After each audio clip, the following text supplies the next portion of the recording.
பொதுவாக அவேர்னஸ் அதிகம் வந்துட்டு இருக்குது. இளைய தலைமுறை நிறைய படிக்கிறாங்க, படிப்பறிவு அதிகமாகிட்டே வருது, சிந்தனை மாறுதுன்னு நீங்கள் சொல்கிறீங்க. அதை ஏற்றுக்கொள்ள வேண்டிய விஷயம் தான். அதுக்கு தகுந்த மாதிரி மக்களுடைய ஓட்டு போடக்கூடிய முறையில் மாற்றம் வரும், எதிர்காலத்தில் வரும். அது எவ்வளோ சீக்கிரம் கொண்டு வர முடியும் அப்படிங்கிறது தான் ஒரு முக்கியமான கேள்வி. இப்போ வளர்ந்த நாடுகளுக்கும் வளர்ந்து வரக்கூடிய நாடுகளுக்கும் பெரிய வித்தியாசம் என்னென்னு பார்த்தோம்னா, இப்போ இங்கே அமெரிக்காவில் சுற்றுப்பயணம் போயிட்டு வந்துட்டு இருக்கீங்க, பல வெளிநாடுகள் நீங்கள் போயிருப்பீங்க. பேசிக்காக பெரிய லெவலில் ஒரு ஊழல் போலீஸ் அதிகாரி பார்த்து பயப்படுறதுக்கோ, எந்த ஒரு அரசாங்க ஆஃபீஸுக்கு போனாலும் அவங்க செய்ய வேண்டிய சேவையை கடமையை சரியாக செய்கிறாங்க. அது பணம் எதுவும் எதிர்பார்க்கறது இல்லை, அதனால் அவங்க துன்பப்படுத்துறது இல்லை, அது ஒரு அதிகாரத்தோட நடத்துறது இல்லை. அது இந்தியாவில் இன்னும் நடந்துக்கிட்டு இருக்குது.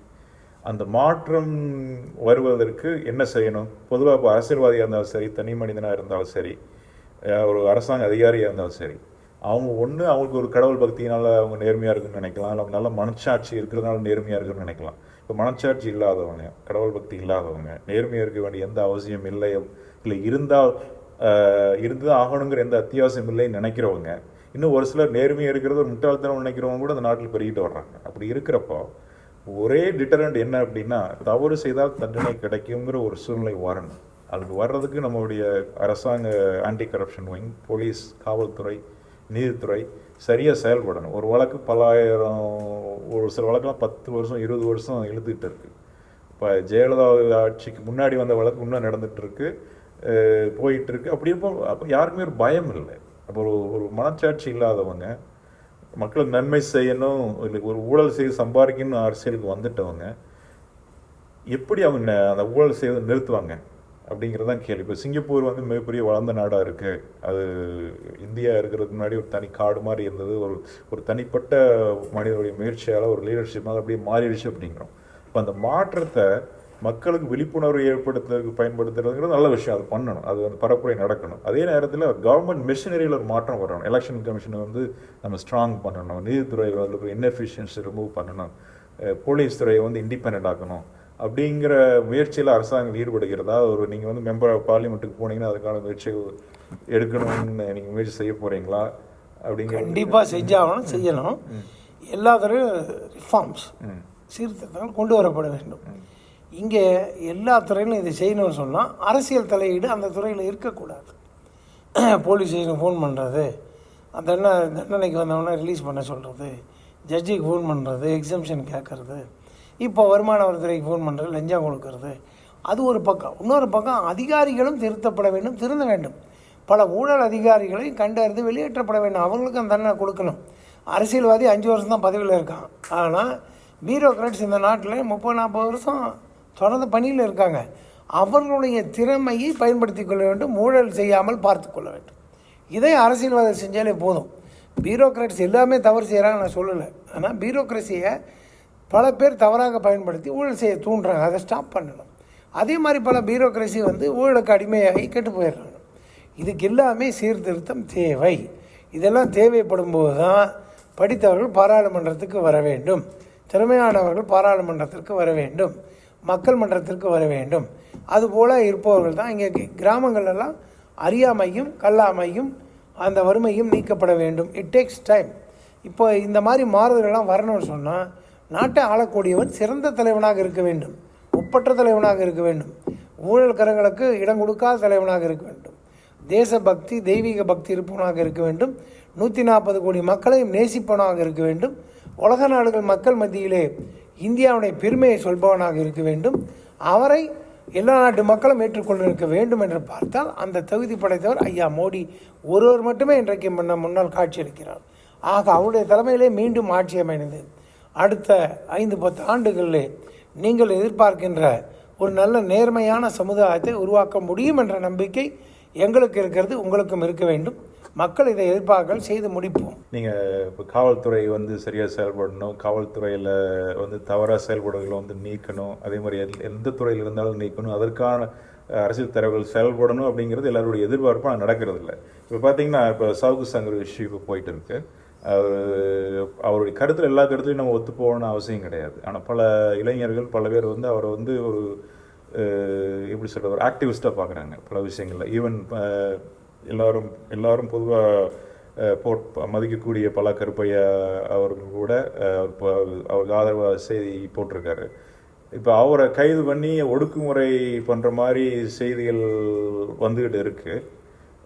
அதை பற்றி உங்களுடைய கருத்து என்ன? ஜனநாயக குரலை யாரும் ஒடுக்கக்கூடாது. அதே நேரத்தில் பத்திரிகை துறையில் இருக்கவங்களோ இல்லை வேறு சோசியல் மீடியாவில் இருக்கவங்களோ தாங்கள் இருக்கக்கூடிய வாய்ப்பை பயன்படுத்தி யாரையாவது மிரட்டி காசு சம்பாதிக்கிறத தொழிலாக வச்சுக்கூடாது. இப்போ நக்கீரன் ஒரு காலத்தில் கைது செய்யப்பட்டார், விடுதலை செய்யப்பட்டார். ஈவன் ஜூனியர் விடுதலையில் கூட பல பேர் அதற்கு ஆளானார்கள். அவர்களும் அவர்களுடைய எல்லையை தாண்டி செயல்படக்கூடாது. அவருடைய லிமிட்டேஷன் தான் செயல்படணும். தன் கையில் ஜனநாயகம் இருக்கிறது, பத்திரிகை துறைன்ற ஒரு ஆயுதம் இருக்கிறது என்பதற்காக யாரை எப்படி வேணாலும் மிரட்டுறதோ இல்லை அசிங்கப்படுத்துறதோ அவமானப்படுத்துறதோ இருக்கக்கூடாதுன்னு தான் எங்களுடைய கொள்கை. ஆக சவுக்கு சங்கர் எங்கேருந்து வந்தார், அவர் எப்படி பண்ணார், கவர்மெண்ட் அதிகாரியாக இருந்தார், இன்றைக்கி அவர் மேலே இவ்வளோ சொத்து இருக்குன்ற செய்திகள் நம்ம பார்க்குறோம். அது ஒரு தவறான முன்னுதாரணம். ஆனால் அவர் கைது செய்யப்பட்டார் என்பது ஒரு செய்தியை தவிர அவர் என்ன தவறு செய்தார் என்பதை நாம் பார்த்தாக வேண்டும். இல்லை, அது பார்க்கணுங்கிறத ஏற்றுக்கொள்ள வேண்டிய விஷயம் தான். யார் குற்றம் செய்தாலும் குற்றம் தான். ஆனால் அதற்காக ஜனநாயக குரலை ஒடுக்கக்கூடாது. அவர்களுக்கு இருக்கின்ற உரிமையை நாம் தலையிடக்கூடாது. அதற்காகத்தான் ரெண்டு பக்கமும் திருந்த வேண்டும். அவர்களும் திருந்த வேண்டும், இவர்களும் திருந்த வேண்டும். அப்போதான் சரியாக இருக்க முடியும். இல்லைன்னு சொன்னால் பத்திரிகை துறையை வச்சுக்கிட்டு சின்ன சின்ன சேனல் நடத்துகிறவங்க எத்தனையோ இடத்துல தவறாக வந்து பிளாக்மெயிலாம் பண்ணியிருக்காங்க, நான் பார்த்துருக்கேன். அதனால் அந்த துறையுடைய சுதந்திரத்தை பறிக்கிற நிலைக்கு போகக்கூடாது. அந்த துறையிலும் சீர்திருத்தம் கொண்டு வர வேண்டும், ரிஃபார்ம்ஸ் கொண்டு வரணும். அப்போ தான் அதையும் சரியாக கொண்டு போக முடியும். ஆக மொத்தமாக எந்த துறையை எடுத்துக்கினாலும் எந்த வேலையை எடுத்துக்கினாலும் we need to implement lot of reforms which may take some time. We have to wait and see. உங்களுடைய எண்ணங்கள்லாம் விரைவில் நடைபெறணுன்றது என்னுடைய கோரிக்கையாக இருக்குது. இல்லை, முக்கியமாக சவுசங்க விஷயம் மெயினாக கேட்குறேன்னா ஒரு எக்ஸாம்பிளாக தான் எடுத்துக்கிறேன் நான். சமுதாயத்தில் வந்து அரசாங்கத்தில் ஊழலுக்கு எதிராக போராடக்கூடியவங்க ரொம்ப கம்மி. அது தொழிலாக அதே ஒரு முழு நேர பணியை யாருனாலும் செய்ய முடியாது. அப்படி செய்கிறவங்க எல்லாருமே தவறே செய்யலைன்னு சொல்ல முடியாது. அவங்களுக்கும் நிறைய குறையாருக்கும் தவறுகள் செய்திருப்பார்கள். இப்போ பார்த்தீங்கன்னா சவுக் சங்கமாக இருக்கிற பிரச்சனை என்னென்னா போலீஸ் துறையில் இருக்கிற ஒரு தவறாக பேசினார் அப்படிங்கிறது தான். ஆனால் அவர் தவறாக பேசி இருந்தால் அதற்கான நடவடிக்கை எடுக்கணுமே ஒழிய அவர் மேலே வந்து கைது செய்து சிறையில் எடுத்துகிட்டு போய் அவர் அடித்தார்கள் அப்படிங்கிறதெல்லாம் தவறு அப்படின்னு செய்யக்கூடாது. அதற்கு அதிகாரம் மீறிய செயலை யாரும் செய்யக்கூடாது. அப்போ ஒருத்தர் குற்றம் செய்தார்னு கைது செய்து அதை கைது செய்தவர்கள் வந்து குற்றத்துக்கு எதிராக செயல்படுறவங்களே குற்றம் செய்தால் அதுக்கு முடிவு என்ன அப்படிங்கிறது தவறு. அது வந்து பல இடங்கள் இந்த மாதிரி தவறுகள் நடக்குது. அதெல்லாம் that's what we are telling. Lot of reforms to take place in every segment of this democratic society. Shankar வந்து ஒரு பத்திரிகையாளர்னால இவ்வளோ விளம்பரம் கிடச்சிருக்கு. இந்த மாதிரி பல பேர் வந்து பாதிக்கப்பட்டிருக்காங்க. சட்டம் ஒழுங்கு துறையில் இருக்கக்கூடிய பல அதிகாரிகள் மூலமாக பல்வேறு பேர் பழிவாங்கப்பட்டிருக்காங்க. அதற்கு அரசியல் தூண்டுதல், அது போலவே தனி மனிதனுடைய விருப்பு வெறுப்பு இதெல்லாம் அதுக்கு பயன்படுத்தப்படுகிறது. அதெல்லாம் நிறுத்தணும்னு சொன்னால் இட் டேக்ஸ் டைம். அரசியல்வாதியும் சரியாக இருக்கணும், அதிகாரியும் சரியாக இருக்கணும்.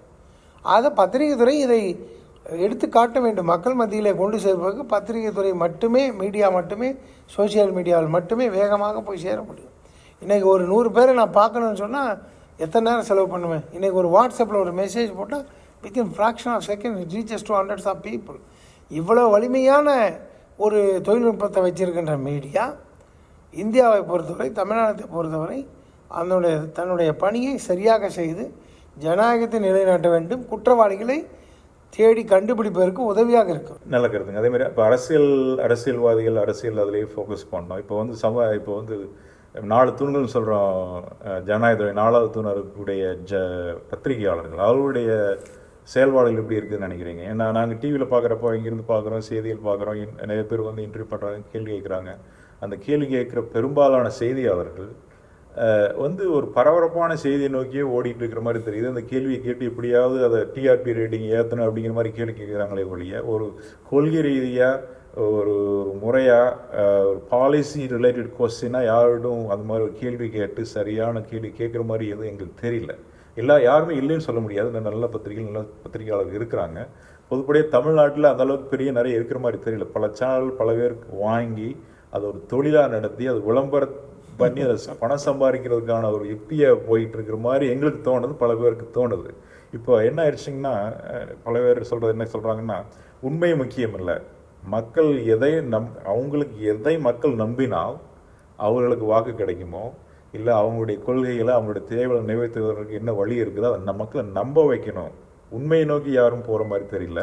ஆனால் மக்களை ஏதோ ஒரு வகையில் மூளைச்சலவை செய்து செய்தியை திருப்பி திருப்பி ஒரே செய்தி திருப்பி சொல்லி இல்லை அவங்க நம்புகிற மாதிரி செய்திகளை சொல்லி நம்ப வைத்து அதன் மூலம் பலனடையணும் அப்படிங்கிற அளவுக்கு போய்விடுது. ஏன்னா ஒவ்வொரு கட்சிக்கும் ஒரு சேனல் இருக்குது.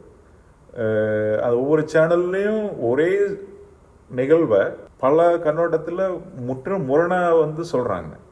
அது அவங்க சொல்கிறதனுடைய பின்னணி என்னென்னு பார்த்தோன்னா அவங்க உண்மையில் ஆர்வம் இருக்கிற மாதிரி தெரியல. அவங்க எப்படியாவது அவங்க கட்சிக்கு சார்பாக அவங்க தலைமைக்கு சார்பாக அதை சொல்லி மக்களை திசை திருப்புறது தான் நோக்கமாக இருக்குது அப்படிங்கிற மாதிரி ஒரு நிலைமை பத்திரிகை சைடில் இருக்குது. அரசியல்வாதிகள் மேலே எவ்வளவு குறைகள் இருக்குதோ, ஊழல் இருக்கிறதோ, அந்த அளவுக்கு அதுக்கு மேலேயே இருக்கிற மாதிரி பத்திரிகைகள், நிறைய பத்திரிகைகள் எல்லாம் இருக்கிற மாதிரி இருக்குது. அதை பற்றி உங்களுக்கு கருத்துன்னு கேட்குறேன். தமிழ்நாட்டில் ஒரே குடும்பம் 13 சேனல் நடத்துது ஒரு கட்சி. அந்த மாதிரி ஒரு அரசியலில் அவங்க ஒரு ப்ரெஷரை க்ரியேட் பண்ணுறாங்க. அது உண்மைதான். பிரிண்ட் மீடியா, விஷுவல் மீடியா எல்லாம் கையில் வச்சுட்டு அரசியல் நடத்துகிறாங்க. ஆனால் அவங்க நீங்கள் சொன்ன மாதிரி என்னென்னா பல பத்திரிகை நண்பர்கள் என்ன கேள்வி கேட்குறோம், அதுக்கு என்ன அந்த கேள்வி கேட்குறதுக்கு முன்னால் அது என்னென்னு தெரியாமலே கேள்வி கேட்குறது. அன்னைக்கு நீங்கள் சொல்கிற மாதிரி டிஆர்பி ரேட் பெருசாக என்னென்னா இந்த கேள்வி கேட்டேன் அந்த ஃப்ளையராக போயிடணும்னு நினச்சி தவறான முறையில் போகிறாங்க. அது மிகப்பெரிய தவறு. அவர்கள் பக்குவப்படுத்தப்பட வேண்டும். பத்திரிகையாளர்களோ கேள்வி கேட்கக்கூடிய நிருபர்களோ அது ஒரு நல்ல மெச்சூரிட்டியோட ட்ரைனிங்கோட கேள்வி கேட்கும்போது எதிர்முனையில் எந்த விதமான கோவப்படுறதுக்கு வாய்ப்பு இல்லை. இப்போ நம்ம 3/4 மணி நேரம் பேசிகிட்டு இருக்கோம். We are going moving very very comfortably, very flexibly. அது உடனே வர வேண்டியது. சார் நீங்கள் 10 கோடி சம்பாதிச்சாங்களா அவன் சொன்னான். அப்படி ஆரம்பிக்கும் போது அரசியல்வாதியும் தன் மீது தவறான கருத்து சொல்கிறாங்கன்னு பாய போகிறாங்க. அதனால் பத்திரிகையாளர்களும் தங்களை ஒரு கட்டுப்பாட்டுக்குள் வைத்துக்கொள்ள வேண்டும். கருத்து சுதந்திரத்தை மதிக்க வேண்டும். அதே நேரத்தில் எதிர்பக்கத்தில் தான் ஒரு குற்றத்தை சொல்வதற்கு முன்பாக தான் படித்து தெரிந்து கொண்டு அதற்கு பிறகு தான் அந்த கேள்விகளை கேட்க வேண்டும், விசாரிக்கப்படும். இதுவெல்லாம் பத்திரிகை துறையில் யார் வேணாலும் நுழையலாம், யார் வேணாலும் கேள்வி கேட்கலாம், என்ன வேணாலும் கேள்வி கேட்கலாம், எப்படி வேணாலும் கேள்வி கேட்கலான்ற நிலவரம் மாற்றப்பட வேண்டும். அதில் பல பத்திரிகைகள் உடன்படவில்லை. இதுதான் உண்மை. அதுக்கு ஏன்னா அந்த பின்னணியில் பல அரசியல் கட்சி இருக்குது. நீங்கள் சொன்ன மாதிரி அந்த அரசியல் கட்சியை திருப்திப்படுத்துவதற்காக, அந்த அரசியல் தலைவரை திருப்திப்படுத்துவதற்காக அந்த சேனல்லாம் வேலை செய்யுது. அதனால் அவங்கெல்லாம் திருந்தணும், மாற்றணும். இல்லைன்னா அதுக்கு ஒரு முடிவு என்பது மிக சங்கடமான ஒன்று. இல்லை, இது அதுக்கு மாரி எப்படி தோணுதுன்னா, ஒரு காலத்தில் இப்போ முக்கியமான கட்சியில் ஜெயலலிதா ஆட்சியில் இருக்கீங்கள, அது ஒரு எக்ஸாம்பிள் சொல்கிறேன். மற்ற கட்சினே அப்படி தான்.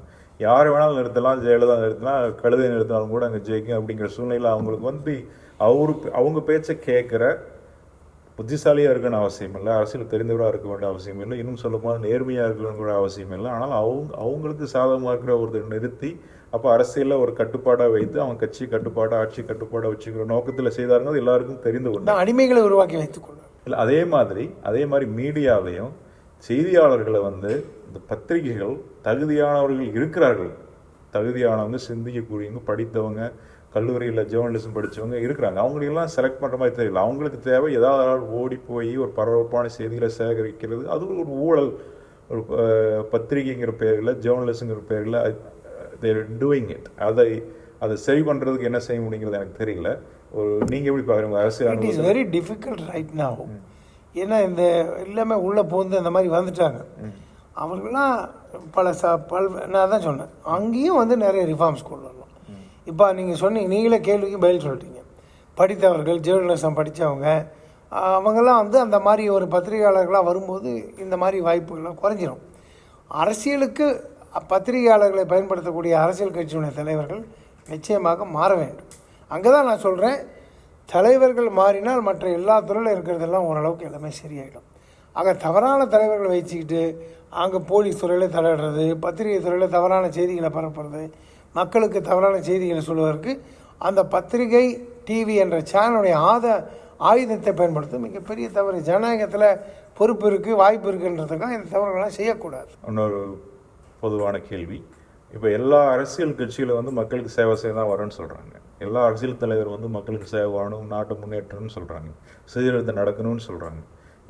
இப்போ நீங்கள் சொன்ன எல்லா கருத்துக்களும் யாருமே மறுத்து பேசுகிற மாதிரி தெரியல. பொது வழியில் போலீஸ் துறையை இண்டிபெண்ட் ஆக்கணும், ஜுடிஷியரியை எஃபிஷியண்ட்டாக கொண்டு வரணும், சட்ட திட்டங்களை மாற்றணும், நல்லது நடக்கணும், ஊழல் ஒழியணும், எல்லாரும் பேசுகிறாங்க. அந்த நோக்கத்தோடு தான் எல்லோரும் கட்சி ஆரம்பிச்சிருக்கணும்னு செய்கிறாங்க. ஆனால் பொது வழியில் அவங்க வர்றப்போ எல்லாரும் ஒரே நோக்கத்தை, ஒரே கருத்தை நோக்கி நாட்டை முன்னேற்றணும், மக்களை முன்னேற்றணும், கல்வி அறிவு பெருக்கணும், ஊழலை ஒழிக்கணும்னு எல்லாரும் சொல்கிறாங்க. ஆனால் செயல்பாட்டில் பெரிய வித்தியாசம் இருக்குது. அதை பற்றி முன்னாடியே பேசியிருக்கோம். என்னோட கேள்வி என்னென்னா, அப்படி எல்லாருமே ஒரே குறிக்கோளை வெவ்வேறு கட்சியில் வெவ்வேறு கொடியோடு போகிறப்போ கட்சிக்குள்ளே கட்சி தலைவருக்குள்ளே ஏன் பர்சனலாக ஒவ்வொருத்தரையும் அட்டாக் பண்ணிக்கிறாங்க? ஒரு இழிவாக கொள்கை ரீதியாக வந்து ஒரு விவாதம் நடக்காமல், இப்போ பார்த்தீங்கன்னா தமிழ்நாடு முதலமைச்சர் ஸ்டாலின் சுடலைன்னு சொல்கிறாங்க, அண்ணாமலை ஆட்டுக்குட்டின்னு சொல்கிறாங்க. விவாதங்கள் பேச்சுக்கள்லாம் வந்து தரமான அரசியல் பண்ணக்கூடாதுன்றதும் அது. ரெண்டாவது இல்லை, அது எதை காட்டுதுன்னு கேட்குறேன். அரசியல் முதிர்ச்சி, அது ஒரு கேவலமான அரசியல் முதிர்ச்சியற்ற தன்மை தான் காட்டுது. அது பண்ணக்கூடாது. அவன் ஏன் அந்த கட்சிகளையே அதை வந்து இல்லைங்க. இப்போ நீங்கள் சொல்கிறீங்க எல்லாரும் அதே கருத்து சொல்கிறாங்க, நல்லது செய்ய நல்லது செய்ய, போட்டிக்கு வரவங்களும் அப்படி தான் சொல்லுவான். ஆனால் அதில் நல்லவன் யாருன்னு நீங்கள் தான் பார்க்கணும்.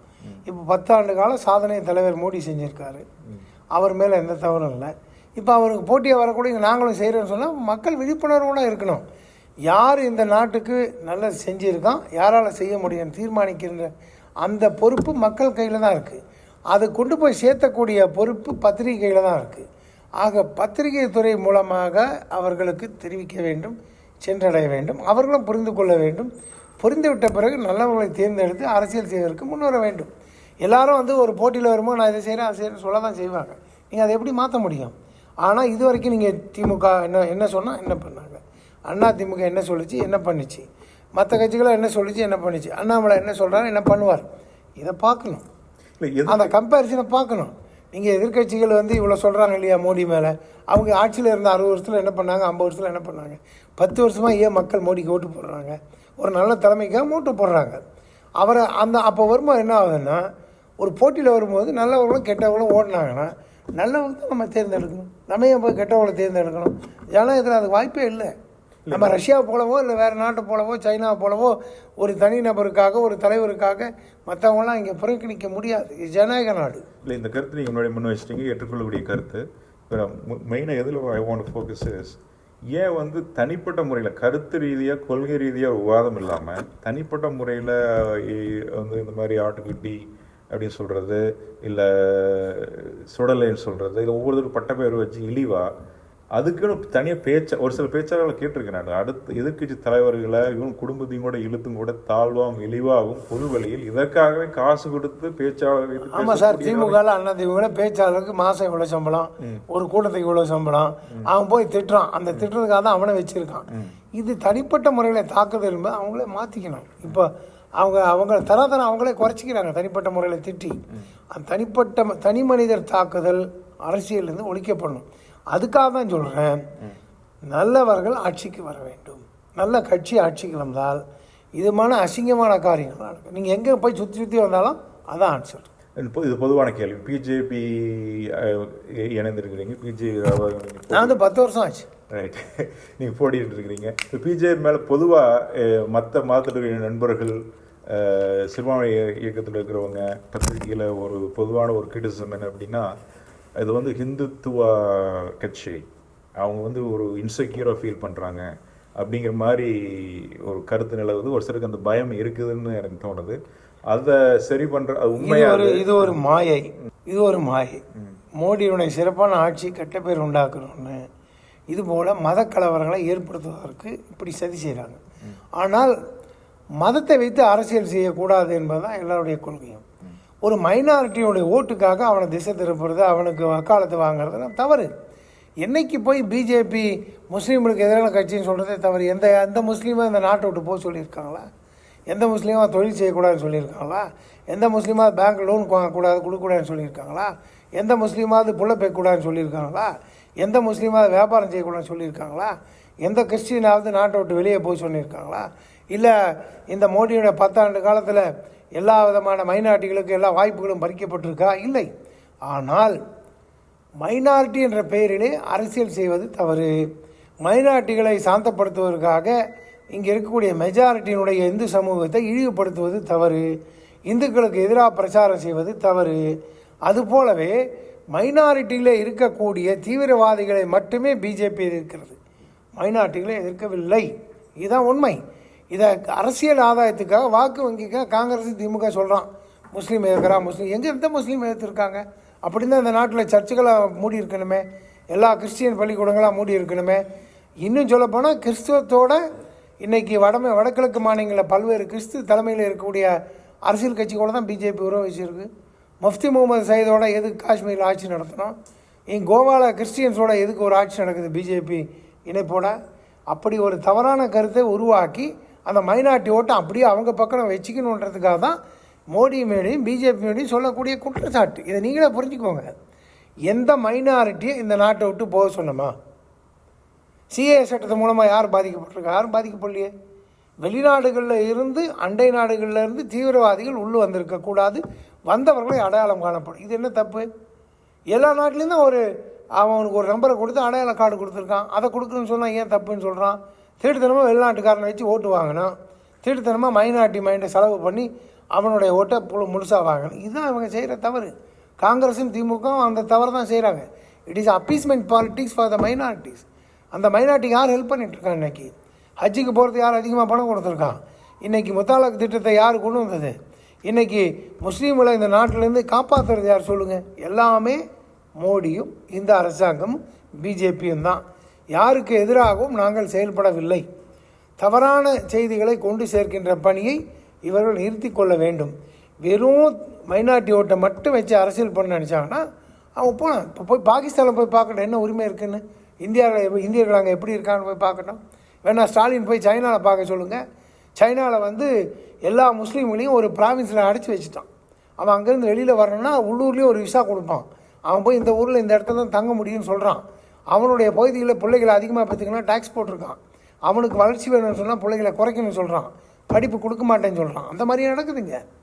உலக நாடுகள் மத்தியில் எதுக்கு அரபு கண்ட்ரியும் ஐக்கிய நாடுகளில் இருக்கிற அத்தனை எமிரேடுகளில் இருக்கக்கூடிய அரசியல் தலைவர்கள் மன்னர்கள் மோடியை ஏற்றுக்கிறாங்க. இங்கே இருக்கிற முஸ்லீம் இருக்கிற சில தீவிரவாதிகள் பாகிஸ்தானில் பணம் வாங்கிட்டு வந்து இல்லை எல்டி கிட்ட பணம் வாங்கிட்டு வந்து வேறு தவறான தீவிரவாதிகள் மூலமாக பணத்தை வாங்கிட்டு வந்து இந்த வேலையை செய்கிறான். கிறிஸ்டியனில் என்ன பிரச்சனை?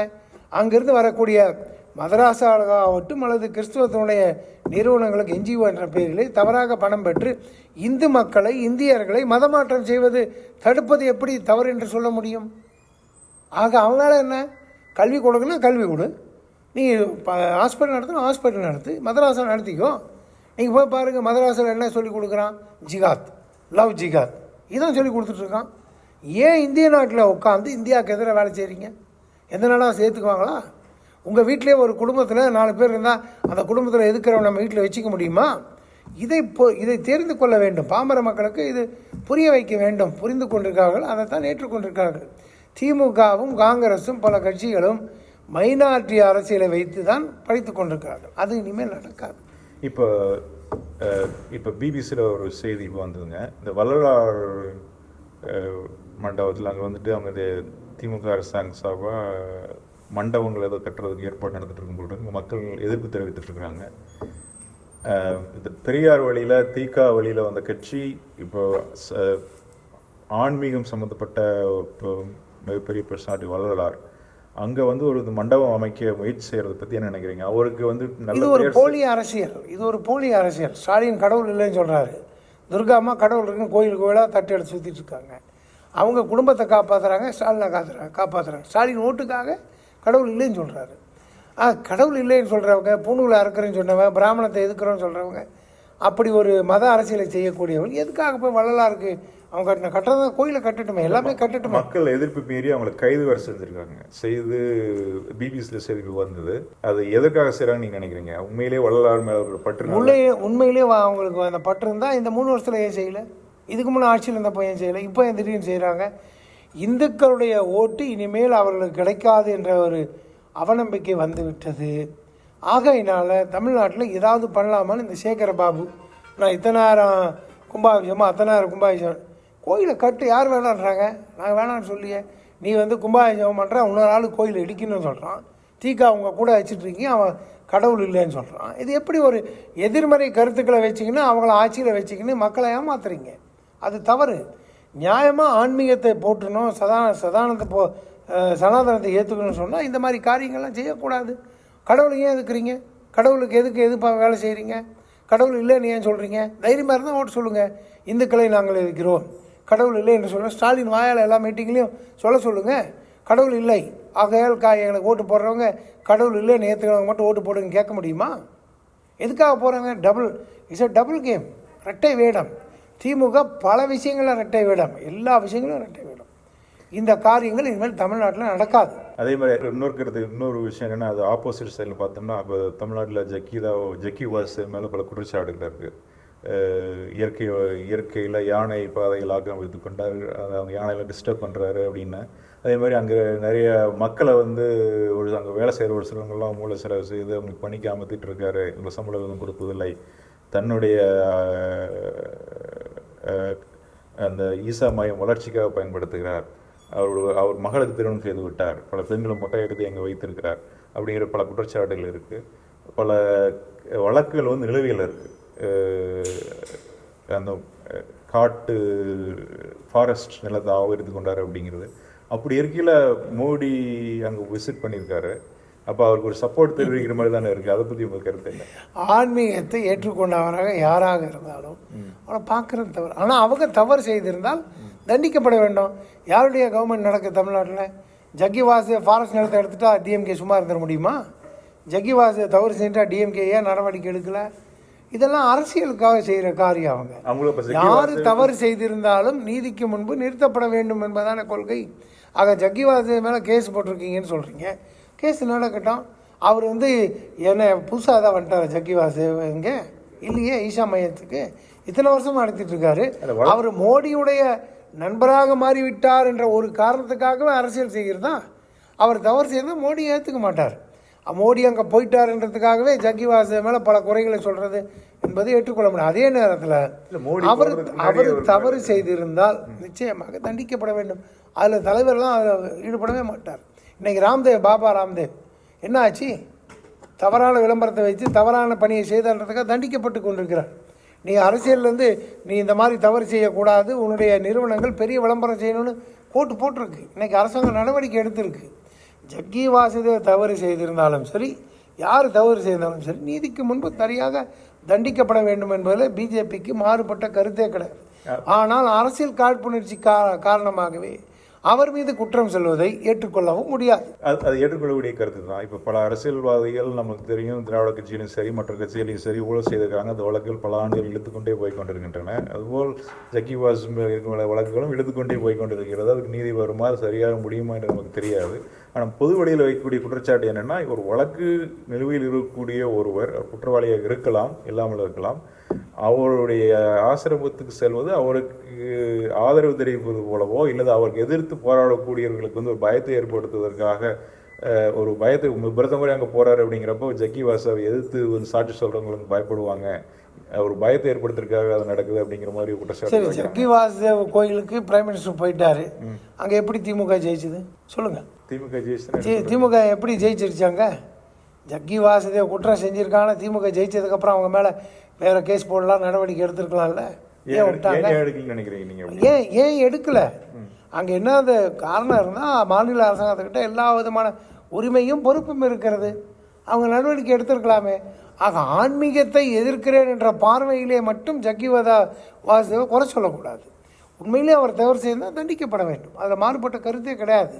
ஆனால் எங்கெல்லாம் ஆன்மீகம் இருக்கிறதோ, எங்கெல்லாம் கோயில் சமாச்சாரம் வருகிறதோ, அவர்கள் மீது தமிழ்நாட்டில் இந்த பூவிலக நண்பர்கள், அப்புறம் அந்த இன்னொருத்தர் இருக்கார், இந்த மாதிரி ஒரு குரூப்ஸ் இருக்குது. இந்த குரூப்ஸுக்கு இதுதான் ஆன்டி நேஷனல் அண்ட் ஆன்டி டெவலப்மெண்ட்டுக்கு அவங்க தான் வேலை செஞ்சிட்ருப்பாங்க. யாருடைய வளர்ச்சியும் யாரும் அவங்க ஏற்றுக்க மாட்டாங்க. நீங்கள் கூடங்குளம் அணையிலேருந்து இன்றைக்கு வரைக்கும் அந்த அணு உலையிலேருந்து இன்றைக்கி பல்வேறு காரியங்களை செய்வதற்கு இந்த மாதிரி குரூப் தான் எதிர்ப்பு.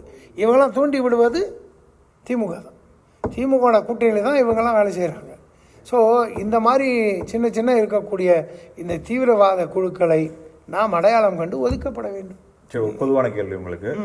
கட்சிக்கு அப்பாற்பட்டு எல்லார்ட்டும் நிறை குறைகள் இருக்கும். அதனால் அவங்க வந்து ஒரு சில பேர் சொல்ல போகிறேன். நிறை ஒரு குறை, இல்லை 2 நிறை 2 குறை, உங்களுக்கு என்ன தோணுதோ இதில் 1 அதில் 1 2 எத்தனை வேணாலும் சொல்லுங்கள். பலாக்கருப்பையா நல்ல மனிதர், அரசியலுக்கு தேவைப்படுபவர், தவறு செய்தது திராவிட கட்சிகளுக்கு சென்று. ஓகே. சீமான் திறமசாலி, இந்த தமிழ்நாட்டு அரசியலுக்கு வேண்டியவர், ஊழலை எதிர்ப்பவர். ஆனால் அவருடைய தொடர்பு தவறான இடங்களில் இருக்கிறது, அதை நான் எதிர்க்கிறேன். ரஜினிகாந்த் நல்லவர், வல்லவர், ஆனால் அரசியலுக்கு வரவில்லை, அவர் செய்த தவறு. அண்ணாமலை மிகச்சிறந்த தலைவர், தமிழகமே உலகமே இன்னைக்கு இந்தியா முழுக்க அவருடைய பெயரும் புகழும் பரவி கொண்டிருக்கு. என்னை பொறுத்தவரை அவரிடத்தில் எந்த குறையும் நான் பார்க்கவில்லை. எந்த குறையுமே இல்லை. எந்த குறையுமே இல்லை. ரைட். மோடி இதே பதில் தான் நான் ரைட். நீங்கள் கட்சி அந்த கட்சியில் இருக்கிறதுனால அதனால நான் சொல்லலை. காங்கிரஸில் 40 வருஷம் இருந்தவன் இங்கே 10 வருஷமாக தான் இருக்கேன். எல்லாரையும் கம்பேர் பண்ணி பார்த்தான்னு சொல்கிறேன். அதே மாதிரி கம்யூனிஸ்ட் பார்ட்டியில் இருக்கிற எல்லாருக்கும் மேலே பொதுவாக நல்ல பேர் இருக்குது. ரொம்ப ஏழ்மையில் இருக்காங்க. ஆட்சிக்கு பதவிக்கு வந்து முன்னாடி எந்த வேலையும் பொருளாதார அந்த முன்னேற்றம் அடைந்ததில்லை. இப்போ கூட ஒரு சில இல்லையா கம்யூனிஸ்ட் கட்சியில் எத்தனை பேர் இருக்காங்க? நம்ம சுப்பராயன் எம்பி இருக்கார், கோயம்புத்தூரில் இருந்தார். எல்லாம் ஏசி ரூமில் தான் இருப்பார். எல்லாமே பெரிய செல்வாக்கோட தான் இருப்பாங்க. பல தலைவர்கள் வந்து சுதந்திர காலத்தும் வந்த கம்யூனிஸ்ட்காரங்களாம் வேறு, இப்போ இருக்கிற கம்யூனிஸ்ட்காரங்களாம் வேறு. இன்றைக்கி வந்து கம்யூனிஸ்ட்காரனுடைய கொள்கை என்ன? ரஷ்யாவில் மழை பெஞ்சு அங்கே கூட பிடிக்கிறான், பெய்ஜிங்கில் மழை பெஞ்சு எங்கே கூட பிடிக்கிறான். ஆக அவர்களுக்குன்ற இந்த கொள்கைகள்லாம் காற்றில் விட்டாங்க. இன்றைக்கி எல்லாம் திமுக அடிமை ஆகிட்டாங்க. திமுகவுடனே அடிமையாக்கப்பட்டு விட்டார்கள். ஒரு தேசியத்தில் நம்முடைய நாட்டில் வேகமான வளர்ச்சிக்கு இவர்கள் தடைப்படுவது மட்டுமே கொள்கையாக வைத்து கொண்டிருக்காங்க. ஒரு காலத்தில் வந்து தேசிய நெடுஞ்சாலைகள்லாம் போடுறதுக்கு போய் நிறுத்தணும்னு சொன்னாங்க. அன்னைக்கு பாராளுமன்றத்தில் ஒரு 4-5 கம்யூனிஸ்டுகளை சைனா காமிச்சு போய் பார்த்துட்டு வா, நேஷனல் எப்படி செய்கிறாங்கன்னு பார்த்துட்டு வான்னு சொன்னாங்க. இன்றைக்கி இன்னும் ஒரு தான் சொல்கிறேன். இந்த 30 ஆண்டுகளுக்கு முன்னால் ராஜீவ்காந்தி கம்ப்யூட்டர் சிஸ்டம் கொண்டு வரணும்னு நினைக்கும்போது இந்த மாபெரும் கம்யூனிஸ்ட் தியாகிகள் என்ன பண்ணாங்க தெரியுமா? எல்லா ஊரில் இந்த ரயில்வே ஸ்டேஷனில் கேரளாவில் நான் ட்ராவல் பண்ணியிருக்கேன், பார்த்துருக்கேன். அந்த கம்ப்யூட்டருக்கு ஒரு கவர் போட்டு மூடிடுவாங்க. என்னன்னு கேட்டால், இது வந்து ஆளுடைய வேலைலாம் குறைச்சிடுது, இது வந்து வேலை வாய்ப்புக்கு எதிரான மிஷினு, இது இருக்கக்கூடாதுன்னு கம்ப்யூட்டர் கவர் போட்டு மூடுவான். இந்த மாதிரி பல மூட நம்பிக்கைகள் இருக்கிறது அரசியலில். ரெண்டாவது, அவங்க நாடி இருக்கக்கூடிய பாலிசி வச்சுருக்கிற நாடு, அந்த பாலிசி 2 இந்தியாவுக்கு உதவாது. மற்றபடி பல தலைவர்கள் தனிமையில் பார்த்தா நல்லவங்க, ரொம்ப எளிமையானவங்க, நாணயமான. ஆனால் அவங்க வச்சுருக்கிற சவகாசம் திமுகவோட இருக்கிறதுனால தவறான பாதையில் போயிட்டுருக்காங்க. திமுக சொல்கிறதுக்கெல்லாம் ஆமாம் சொல்லிகிட்ருக்காங்க. விஜயகாந்த் நல்ல மனிதர். அவருக்கு இருந்த நேரங்காலம் சரியாக இருந்தால் தமிழ்நாட்டுக்கு முதல்வராக இருப்பார். ஆனால் அவரோட யார் இருந்தாங்க, என்ன பண்ணாங்கன்னு தெரியல, தவறி விட்டார். அதற்கான அனுதாபங்கள். பெரியார் அவருடைய பல சீர்திருத்தங்களை சமுதாயத்திலே பல்வேறு விதமான ஏற்றத்தாழ்வுகளை நான் ஏற்றுக்கொள்கிறேன், பாராட்டுகிறேன். அதே போல் பல குறைகள், பிராமண பூணூராகன்றது, கடவுள் இல்லை என்று சொல்வதெல்லாம் நாம் ஏற்றுக்கொள்ள முடியாது. நடிகர் விஜய் அரசியலுக்கு வர்றதை பற்றி நினைக்கிறீங்க? அரசியலுக்கு வர்றது நல்லது தான். ஆனால் அவர் கொள்கை என்ன, திட்டங்கள் என்ன, அவருடைய பலம் என்ன என்பது அவர் தான் தெரிந்து அதை சொல்ல வேண்டும். அரசியலுக்கு வர்றது பிஜேபி வரவேற்கிறது. அந்த இளைஞரோ அந்த மாதிரி தலைவர்களோ தமிழ்நாட்டுக்கு வந்து இந்த ஊழலை சுத்தம் செய்தால் நல்லது. ஆனால் அவர் அரசியல் செய்யும்போது எங்களோட வந்துட்டு ஒன்றும் நல்லது. உங்களுடைய பாசிட்டிவ் நெகட்டிவ்ஸ்? என்னுடைய பாசிட்டிவு எப்போவுமே எல்லாட்டையும் நல்லா இருக்குன்னு நினைப்பேன். அரசியலில் சுத்தமாக இருக்குன்னு நினைப்பேன். பிஸ்னஸ்லேயும் அதிகமாக இருக்குன்னு நினைப்பேன். நெகட்டிவ் என்னன்னு சொன்னீங்கன்னா, கொஞ்சம் கோவப்பட்டுருவேன். இப்போ நீங்கள் சொன்னீங்க இல்லையா, பத்திரிகை நிருபராக கோவம் கேட்டேன், ஒரு சில நேரம்லாம் கோவம் தாண்டி போயிடும். அது என்னுடைய குறைகள். வாழ்த்துக்கள். நீங்கள் இவ்வளோ நேரம் எங்களோட இருந்து பொறுமையாக. அப்போ நிச்சயமாக சிவாவை கூப்பிடுவேன். சிவா அங்கே இருக்கணும். சந்தோஷம். நிச்சயமாக வர்றேங்க. நன்றி.